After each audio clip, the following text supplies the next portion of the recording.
여러분 국립정신건강센터가 있더라고요. 근데 이 센터에서 발표한 자료를 보니까요. 지난 1년간 정신건강 문제에 대한 경험률이 22년도에 비해 24년도가 9.7%나 증가했다고 합니다. 22년도는 63.9%가 정신건강에 대한 그 아픔을 경험했었는데 이제 24년도에는 73.6%나 그러니까 10명 중에 7명 꼴은 정신건강에 대한 걱정 또 경험률이 있다라는 거예요. 그런데 이걸 좀 더 세분화된 발표 자료를 보니까요. 특히 심각한 스트레스 지수는요. 22년도에는 36%였는데 24년도에는 46.3%로 수일간 지속되는 우울감은 22년도에 30%였는데 24년도에는 40.2%로 그리고 인터넷, 스마트폰과 같은 기타 중독률은 22년도에는 6.4%였는데요. 24년도에는 18.4%로 증가했다고 합니다. 이렇게 통계를 통해서 우리가 보는 것은요. 많은 사람들이 현재 심각한 스트레스와 우울감 속에 살아가고 있다는 것입니다. 산업이 발전했으니까 당연히 생산성도 좋아지고 효율도 늘어났음에도 불구하고 스트레스가 늘어가는 사회가 되어가고 있다는 것은 정말 아이러니한 일이죠. 단순히 몇 가지 원인이 있어서 이것을 해결한다고 해서 지금 이러한 사회적 문제를 정신건강에 대한 문제가 해결되진 않을 것입니다. 오랜 시간 다양한 원인들이 복합적으로 생겨서 형성되어 온 결과이기 때문에 한두 가지 문제 해결된다고 해결될 일은 아니겠죠. 원인과 방법을 정확하게 분석해서 딱 해결하면 좋겠지만 오늘 그것을 하겠다는 건 아니고 분명 확실한 것은 이 통계를 통해서 우리가 확실하게 알 수 있는 것은 무엇이냐면 정말 대부분의 많은 사람들이 극심한 스트레스 속에 살아가고 있다. 여전히 근심과 불안과 염려와 두려움 속에 살아가고 있다. 이것이 중요한 포인트인 거죠. 저는 오늘 말씀을 통해서 두려움의 실체가 무엇인지, 그리고 정말 두려워해야 할 것은 무엇인지, 그리고 이 두려움이라는 것을 어떻게 이겨내야 할지 함께 생각해 보기 원합니다. 제가 사회학자가 아니잖아요. 그 사회학에 대한 지식이나 철학은 저보다 훨씬 더 잘하시는 분들이 많을 거예요. 그렇기 때문에 제가 사회적 방법을 도출하거나 운동을 일으키겠다 이런 것은 아니겠지만 오늘 저는 길과 진리 생명 되시는 구원자 예수님을 믿는 믿음 안에서 우리 내면 안에 있는 두려움의 본질을 발견하고 하나님께서 주시는 평안의 복을 오늘 이 시간 좀 누리기를 원하는 마음으로 말씀을 준비했습니다. 오늘 우리 성도님들이 말씀을 통해서 위대하신 하나님의 사랑과 또 우리의 구원자 되시는 예수 그리스도의 은혜를 발견하고 누리기를 간절히 바라고 소망합니다.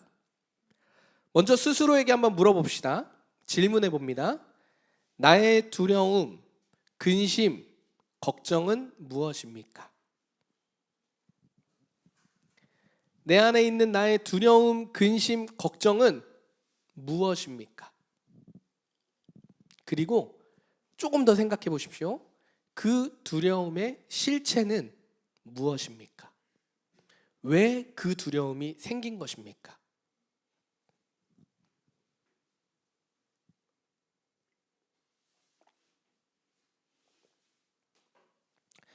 아마도 여기에 이렇게 있는 성도님들의 두려움을 하나씩 다 나열해 보면 정말 많을 거예요.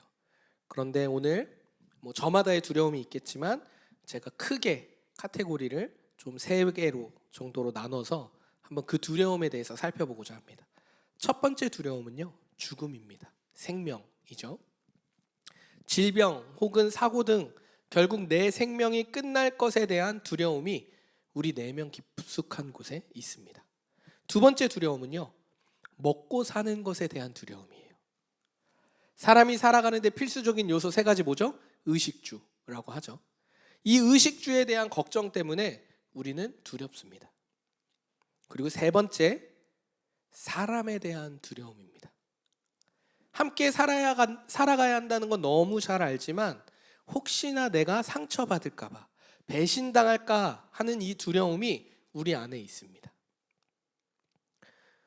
이 밖에도 두려움이라는 건 너무나 종류와 상관없이 너무너무 많겠지만 결국에 사실 그게 어떠한 두려움이든 간에 우리는 두려움에서 자유롭지 못한 삶을 살아가고 있다라는 거예요.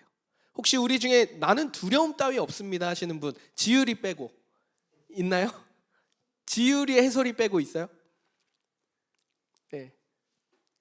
두려움이 없잖아요, 아이들은. 그 빼고 우리는 두려움이 없지 않아요. 두려움에서 자유로울 수가 없습니다. 이러한 두려움을 한 문장으로 요약해 본다면요, 아마 요 안에 다 담기지 않을까 싶어요.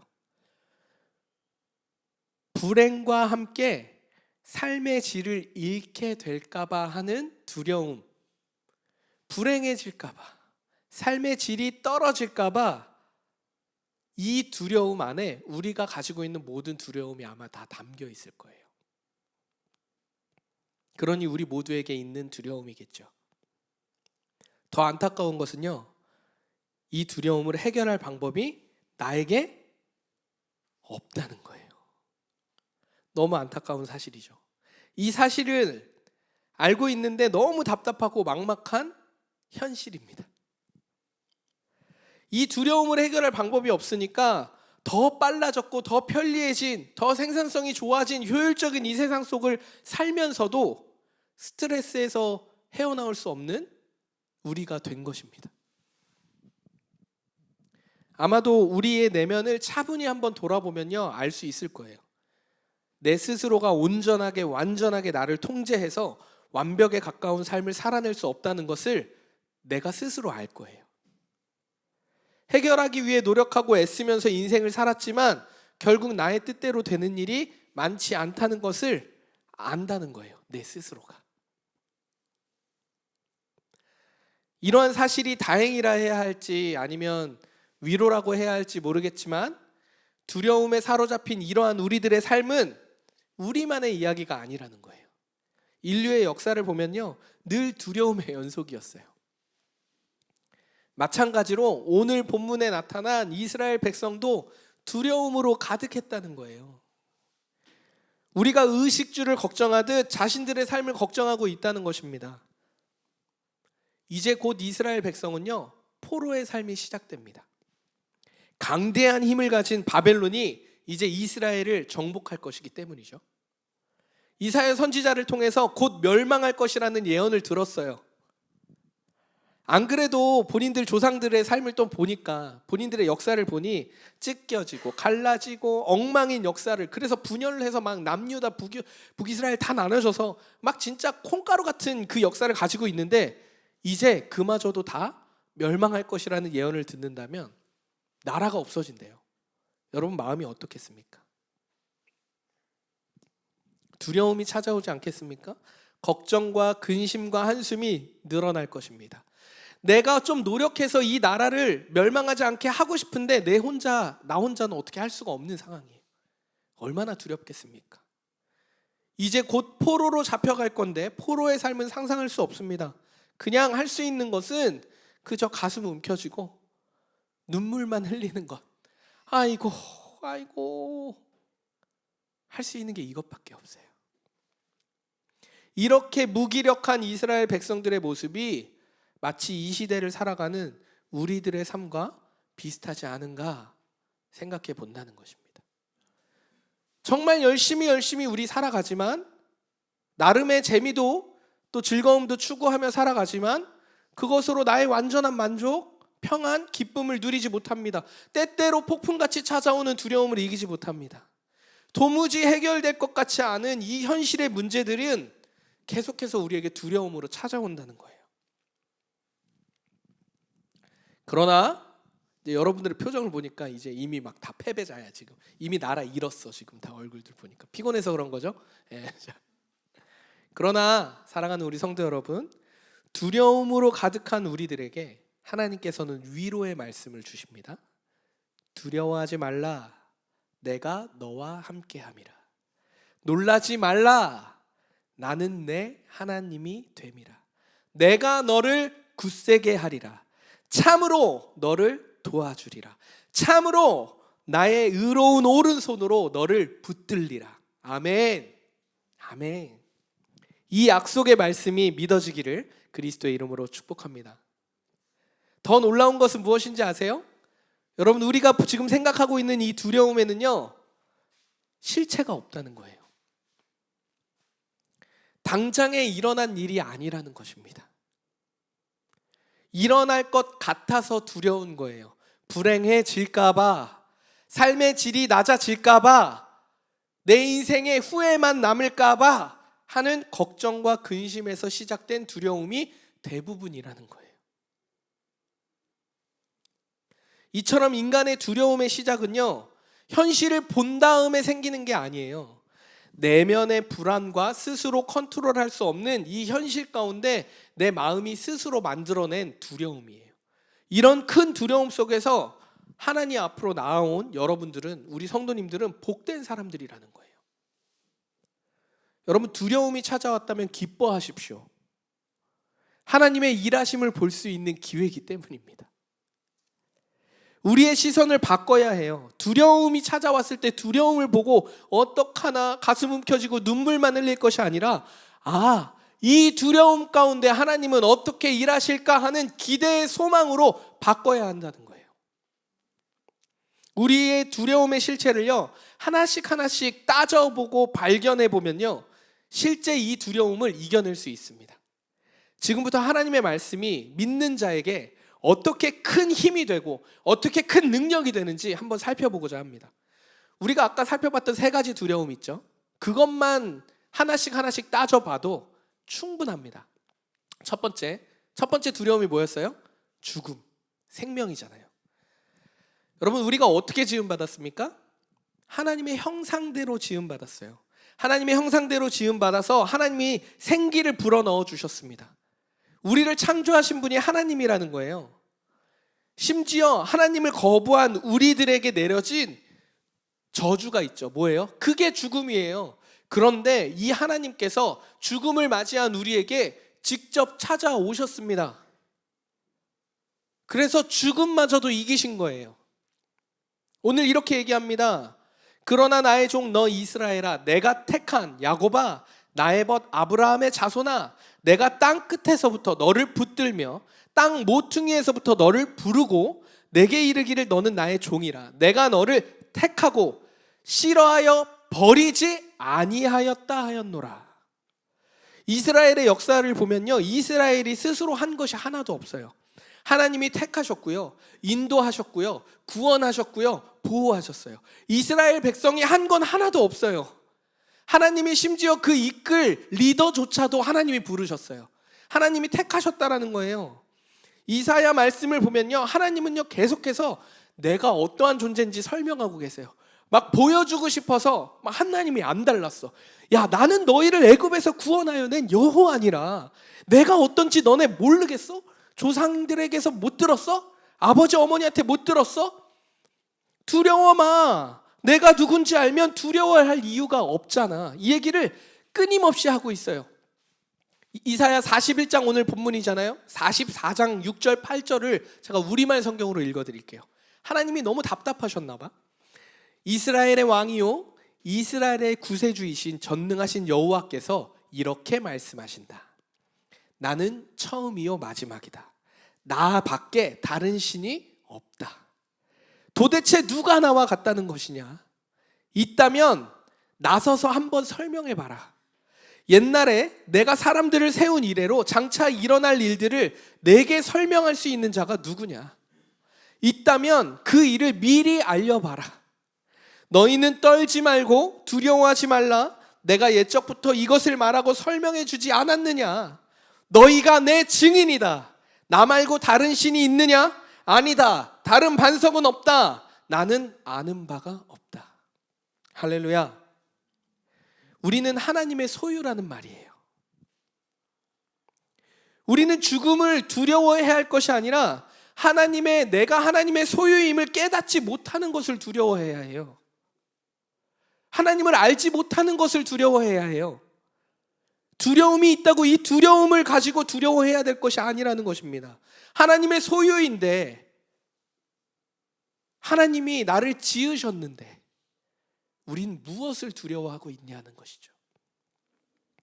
우리의 삶을 돌아보면요, 내 뜻대로 안 된 일이 훨씬 더 많을 거예요.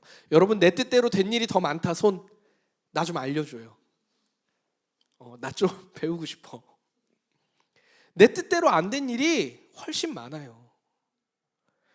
설령 내 뜻대로 되었다고 할지라도 이 복잡한 현대사회에서 나만 잘한다고 그 일이 됐겠어요?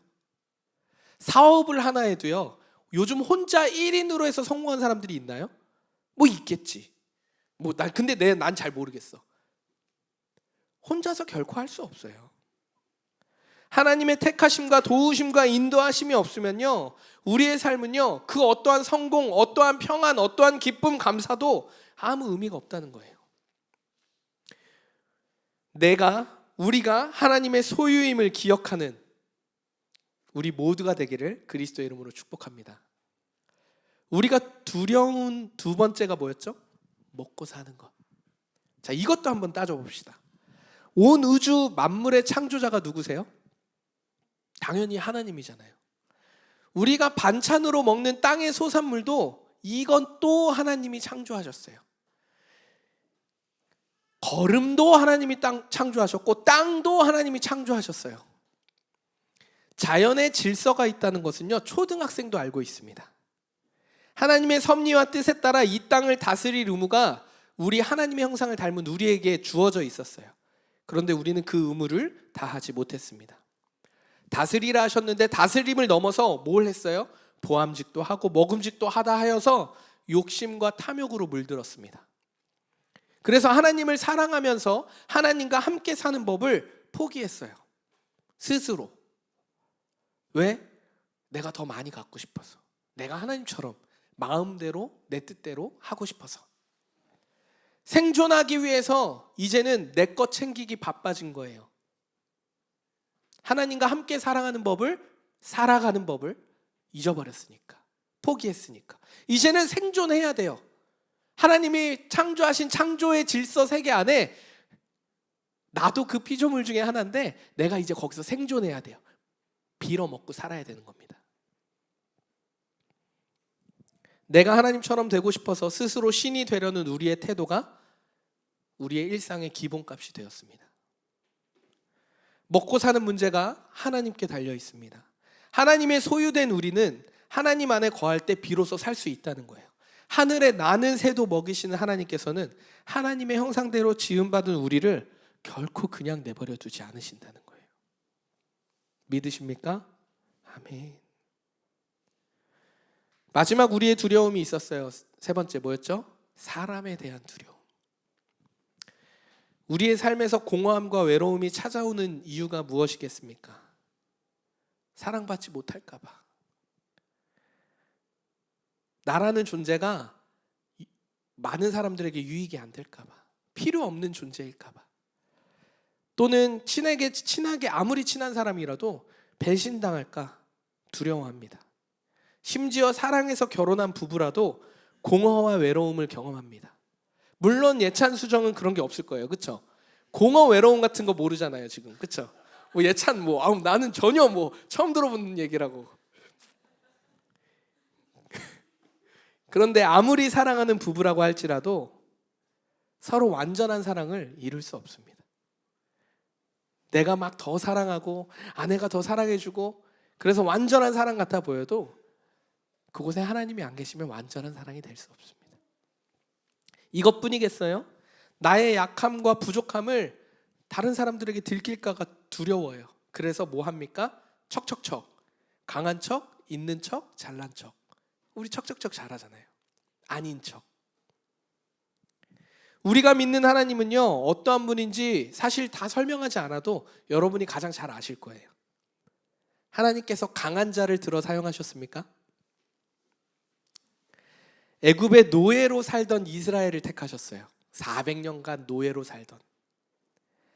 이스라엘이 이끌었던 위대한 모세는 어떻습니까? 왕족이라지만 사실상 주워온 아이입니다. 말도 못하고 늘 자신감이 부족해서 핑계를 대는 것이 익숙한 사람이에요. 하나님 마음에 합한 다윗 왕은 어떠합니까? 이세의 8 아들 중에 막내예요, 막내. 심지어 양을 치던 목동이었어서 사람들 눈에 띄지도 않았던 사람이 다윗이에요. 이방 여인 라합은 어떠합니까? 당시 사회에서 가장 낮고 천한 위치였던 기생입니다. 기생. 그런 기생을 하나님이 선택하셨어요. 여러분, 위대한 12제자는 어떠합니까? 제자들의 대부분이요, 어부, 세리와 같이 사회적으로 낮고 평범한 사람들이었어요. 심지어 세리는요, 당시 유대 사회에서는 유대인들에게 손가락질, 하도 비리가 많고 탈취, 편법으로 돈 뺏는 게 많아서 손가락질 당하던 사람들이 세리라는 거예요. 하나님이 약한 자들을 들어 사용하셨다는 거예요. 사람에 대한 두려움은요, 누구에게나 있습니다. 그러나 하나님은 우리를 있는 모습 그대로 사랑하신다는 거예요. 우리를 포기하지 않으신다는 거예요. 끝까지 사랑하신다는 거예요. 하나님에게는 배신이 없다라는 거예요. 실패가 없다라는 거예요. 우리의 약함과 부족함을 흠이라고, 너 이거 못했구나, 부족하구나, 이러시는 분이 아니라는 거예요. 하나님 앞에 있는 척, 강한 척, 잘난 척, 아닌 척 할 필요가 없다라는 겁니다.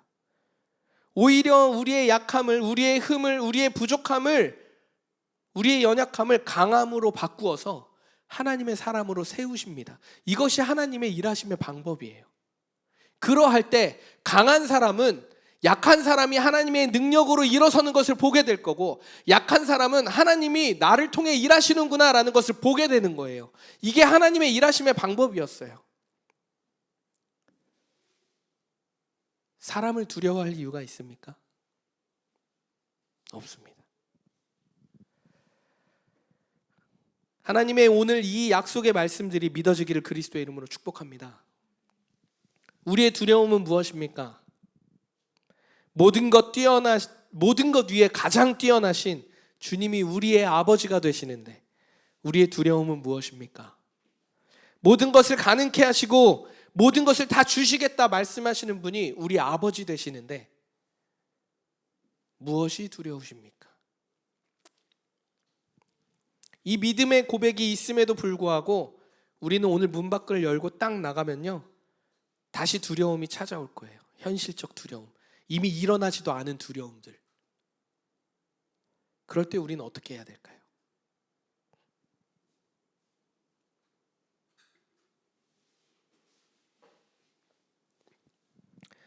우리의 모든 삶이 하나님의 말씀의 약속을 믿고 의지하는 삶이 되기를 소망합니다. 하나님의 약속의 말씀을 붙드는 것입니다. 우리의 평범한 일상에 하나님을 신뢰하는 날들이 늘어가야 합니다.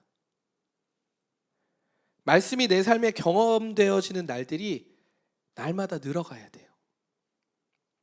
말씀이 머리로는 아는데 경험이 없습니다. 믿음은 있는데 행함이 없습니다. 하나님이 하나님 되심을 경험할 수 있는 일들이 없어지는 거죠. 하나님의 말씀을 신뢰하는 날들이 늘어갈 때 우리의 두려움은 점차 떠나가게 될 것을 믿습니다. 그런데 하나님의 말씀을 신뢰하는 날들이 늘어갈 때 우리가 주의해야 할 것이 있어요. 정말 중요한 요소인데요, 사실 오늘 이것이 가장 중요해요. 하나님의 말씀을 신뢰하고 경험되어지는 날들이 늘어갈 때 그 신뢰하는 목적이 나의 삶의 만족과 유익이 되어서는 안 된다는 거예요. 하나님을 믿는 이유가, 하나님의 약속을 신뢰하는 이유가 이 땅에서의 나의 삶의 두려움을 떨치기 위해서는 안 된다는 거예요. 우리에게 두려움이 찾아오는 이유를 정확히 파악할 필요가 있어요. 하나님과의 관계가 끊어졌기 때문에 두려움이 찾아온 거예요. 그런데 지금 완전하시고 전능하시고 우리의 창조주 되신 하나님을 거부했기 때문에 우리에게 두려움이 찾아온 건데, 다시 우리가 만들어 온 두려움을 가지고 하나님 쫓아내주세요 하고 있는 거예요. 이게 말이 됩니까? 나 요거 없어지면 평안해질 것 같으니까 내 땅에서, 내 삶에서 요 두려움 없애주세요. 하나님과의 관계가 끊어져서 생긴 두려움인데, 하나님이 하나님 되심을 신뢰하지 못할 때 우리는 다시 한번 또 오류에 빠지게 되는 거예요. 우리가 하나님을 믿는 이유, 하나님의 약속을 신뢰하는 이유는 우리가 하나님의 영광이기 때문입니다. 우리는 하나님의 기쁨이기 때문이에요. 하나님의 목적이 우리의 목적이 돼야 돼요. 나의 목적이 하나님 끌어와서 목적을 만드는 게 아니라 하나님의 목적이 우리의 목적이 될 때 두려움이 떠나가는 거예요.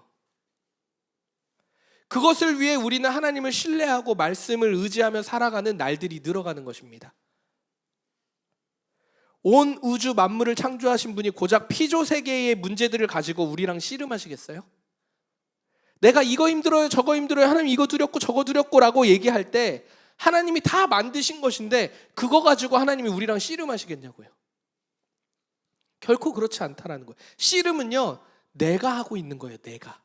내가 만든 겁니다. 내 뜻대로, 내 방식대로, 내 마음대로 나의 만족과 유익을 위해서 하나님 이용하고 싶은 거예요. 하나님은 우리와의 관계를 원하십니다. 하나님의 뜻은요, 하나님과 우리의 관계를 회복하는 것이 하나님의 목적이에요. 창조 세계는 가만히 냅두면 가장 아름답습니다. 우리가 건들면 이상해져. 냅두면 아름다워요. 우리도 하나님의 형상대로 빚어졌을 때 그 모습대로 존재하면 있는 모습 그대로 충분히 아름답습니다. 하나님은 우리와의 관계를 회복하는 것이 목적이라는 거예요. 이것을 위해서 하나님께서 쉬지 않고 앞서서 일하시는 거예요. 그럼에도 우리가 고통에 신음하는 것을 사랑이시니까 보지 못하시고 고쳐주시고 일으켜 세우시고 괜찮다 말씀하시고 때로는 침묵하시고 그랬다가 아이고 하면서 다시 붙들어 일으키시고 하나님 사랑이시기 때문에 하는 거예요. 그런데 우리는 그것을 계속 경험하면서도 뭐 하고 있냐면 계속 하나님 아버지가 어린아이같이 계속 주세요만 하고 있는 거예요. 우리가 하나님의 형상대로 지음받은 그대로 회복되는 것이 하나님의 기쁨이자 영광임을 믿으시길 축복합니다.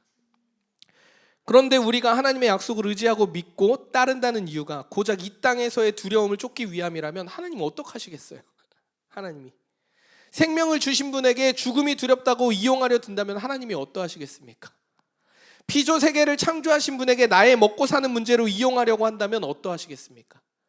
사랑을 넘치게 부어주심에도 사랑을 모르겠다라고 얘기하며 내가 만든 내가 좋아하는 사랑, 우상을 만들어서 이거 보면서 두려워하면 하나님은 어떻게 하시겠냐고요. 우리가 두려워하고 있는 것은요, 모두 내가 만든 우상입니다. 여러분 잘 생각해 보십시오. 내가 두려워하고 있는 것은요, 내가 만든 우상이에요. 내가 만든 두려움에는요, 실체가 없어요. 두려움이 찾아오는 것은 모두 거짓된 우상입니다. 표현할 게 너무 별로 없으니까 내가 잘 먹고 잘 살 것 같은 결국 돈이에요. 돈이라는 우상을 내가 만들어 놨고요. 내가 남들에게 관심받고 싶어하는 나의 존재의 빈약함 때문에 이것을 세우기 위해서 내가 우상을 만들어서 두려워하는 것뿐입니다. 이것뿐이겠어요? 수많은 것들의 우리의 두려움의 대부분은요, 내가 만든 우상입니다. 진짜 우리가 진정으로 두려워해야 할 것은, 우리가 두려움으로 직면해야 하는 것은 하나님이 하나님 되심을 알지 못하는 것을 두려워해야 합니다. 여지껏 하나님이 어떠한 분인지 몰랐다는 것을 두려워해야 해요. 하나님의 의로운 오른손으로 붙드신다고 오늘 성경은 말하고 있습니다. 여러분, 오른손이라는 뜻은 하나님의 힘, 권능, 보호를 상징하는 표현이에요. 고대 사회에서의 오른손이라는 의미는 전쟁이나 재판에서 승리를 나타내는 표현이 오른손이었어요. 그러니까 하나님의 의로우신 오른손으로 붙든다는 것은 절대적 보호, 절대적 승리, 절대적 공의로움 가운데 내가 너를 택해서 너를 붙들어서 너를 인도하겠다, 너를 포기하지 않겠다, 내가 역사하겠다라는 뜻이라는 거예요. 사랑하는 우리 올디너리 성도 여러분, 우리가 해야 할 것은요, 뭔가 거창한 게 아니에요. 하나님 앞으로 나아가는 것입니다. 하나님 앞으로 나아가서요, 무릎을 꿇고요, 하나님이 하나님 되심을 고백하고 찬양하는 거예요. 우리의 연약함과 두려움, 수고와 궁핍을 아시는 주님께서는요, 그러한 우리의 모습을 보고 알아서 채워주시고 인도하시고 보호하실 거예요. 말씀드렸잖아요. 이스라엘이 한 게 아무것도 없습니다. 실패해도 하나님이 뺑뺑이 쳐서 돌리더라도 결국 약속을 지키시는 분이 누구예요? 하나님이세요. 우리가 해야 될 건 하나님의 얼굴을 구하는 거예요. 내 삶에서 하나님의 얼굴을 구하는 기도를 드리는 것입니다. 하나님, 내 삶에 이런 고통, 이런 두려움이 나에게 있지만 오늘도 하나님의 얼굴을, 하나님의 의로우신 오른팔로 나를 붙드셔서 하나님과 나와의, 내가 하나님을 더욱더 신뢰하는, 하나님 안에 거하는 삶으로 인도하여 주실 것을 믿습니다라고 고백하는 거예요. 그러니 나의 만족, 나의 유익이 조금 포기되더라도 하나님 사랑하는 거, 서로 사랑하는 거 내가 선택하겠습니다 하는 겁니다. 부족하고 연약한 투성인 나지만 우리는 하나님 사랑으로 하나님의 사랑의 하나님 앞으로 나아가야 합니다. 하나님 앞에 엎드리고 하나님의 얼굴을 구하는 것만으로 저는 충분하다고 생각해요. 우리가 너무 많이 우리의 것을 요구하는 시대로 왔어요. 나의 필요에 의한 하나님을 만들어 놓은 시대로 왔어요. 이것을 다른 말로 기복신앙이라고 얘기하죠. 물론 하나님의 이름으로 모든 것을 구하라고 하셨어요. 내 이름으로 모든 것을 구하라. 그런데 그 이름으로 구한다는 뜻이 무슨 뜻인지 아십니까? 예수님의 이름으로 구하잖아요. 그럼 예수님이 어떤 분인지 알아야 예수님의 이름으로 구하는 겁니다. 예수님이 우리의 중보자 되셨습니다. 죽음을 이기셨다고요. 그 예수님의 이름으로 죽음을 이기신 분을 믿는 믿음으로 하나님을 신뢰합니다라는 이름으로 믿음으로 나아가서 기도하는 거예요. 엎드려서 하나님의 얼굴을 구하면서 기도하는 겁니다. 이게 그 뜻이에요. 그런데 우리는 예수님의 이름으로 기도는 하는데 이름만 예수님이야. 12절 말씀입니다. 내가 아무리 원수들을 찾아보아도 발견하지 못할 것이다. 내게 싸움을 걸어오던 사람들은 아무것도 아닌 것 같이 될 것이다. 이 말씀은요, 이제 곧 포로로 잡혀가는 이스라엘 백성들에게 이 말씀이 어떤 말씀이겠어요? 희망의 말씀이에요. 결코 포기하지 않으시고 반드시 붙드셔서 일으키시고 회복시킨다는 말씀입니다. 너희가 포로로 잡혀가서 나라와 땅을 잃은 백성으로 살아가겠지만 이제 그 원수들을 찾아보아도 발견하지 못하게 될 거야. 내가 회복시킬 거야. 내게 싸움을 걸어오던 사람들은 아무것도 아닌 것 같이 될 거야. 걱정하지 마. 두려워하지 마. 사랑하는 우리 올디너리 성도 여러분, 두려움을 직면하시기를 바랍니다. 우리의 주인 되시고 온 우주 만물의 통치자 되시는 하나님을 마주하시길 바랍니다. 사실 마주 못하겠죠? 눈도 못 뜨겠죠? 바짝 엎드리십시오. 내가 사랑이신 하나님의 약속을 믿고 나아갈 곳이 여러분 삶의 어디에 있습니까? 여러분의 삶 가운데 내가 하나님을 믿고 나아가야 할 곳이 어디에 있습니까? 어떤 영역에 믿음으로 나아가야 할 영역이 있으십니까? 한번 질문해 보십시오. 그리고 내가 만든 두려움의 우상은 무엇입니까? 질문해 보십시오. 우리가 믿음으로 하나님 앞으로 나아가 하나님의 얼굴을 구할 때 두려움이 떠나갈 것을 믿습니다. 그때 비로소 두려움의 하나님이 아니요 사랑과 은혜의 하나님을 마주하게 될 것입니다. 하나님 주시는 위로와 평강이 오늘 함께 예배하는 우리 모든 자들에게, 모든 자의 삶에 가득하기를 그리스도 예수의 이름으로 축원합니다.